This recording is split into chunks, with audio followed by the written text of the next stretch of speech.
of it was, what should I tell you about Bach and the music and everything. And one of the things I read in the last couple of days that really spoke to me was that this particular edition was compiled by one of the great violinists. His name was Henry Schering.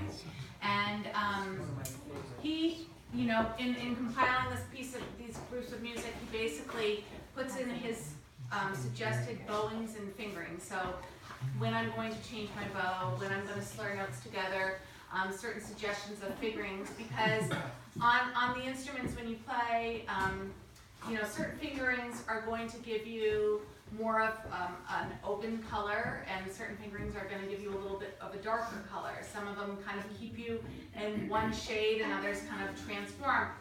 And one of his comments about his edition of music was that he felt like the movements, such as the one I just played, that have fewer chords in it, so it's just single notes a lot of the time, is that his ideas were that a lot of his fingerings are going to take you across the 4 strings. So in other words, kind of keeping you moving back and forth, because he felt like it embodies Bach's music to the maximost. In other words, you're getting all the colors of the strings rather than kind of shading them on one string, which is sometimes what fingering suggests. It's a little bit of a technical topic, but the movements with more chords, such as the one I'm about to play, you don't have as many options. I mean, there's only a few ways to play them.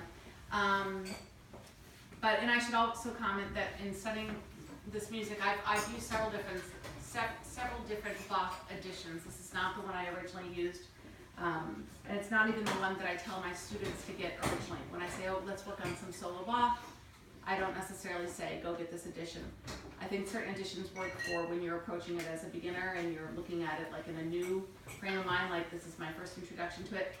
I basically know the music so well that I kind of now can look at the music and look at his suggestions of bowings and fingerings and pick and choose the ones that I want to do. So it just kind of, and it might be slightly different tonight than what I might do tomorrow, but he was such a great violinist that I figure, like, how can I not learn from him? So anyway, this is the Sarah Bach.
more than I would have even expected.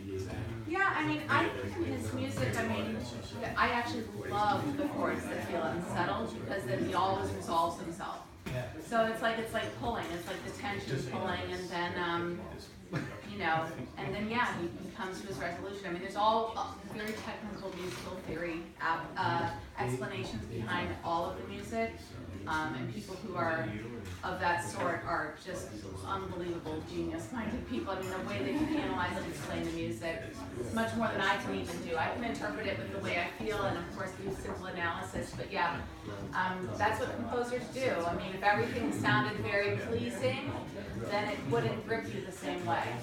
It's kind of the struggle in the music that kind of invites you in, because then the more that you know it, you start to feel the resolve, or you crave it, like you want something to happen, you know? Some of the parts of this movement are, you know, of these pieces, I don't know if he just goes into another little place. Like, some of them feel really safe. They write dolce in the music, which means sweet, you know? He wants you to be sweet. Sometimes, you know, there's other markings that suggest, you know, to slow down or to pull back or to push forward. So I love the sarabands. They're all beautiful. I mean, it's like when I was programming what I would play tonight, I thought I'm perhaps saraband heavy, but what am I gonna do? So anyway, I'm gonna play. How are you doing, Esther? I'm good. Good.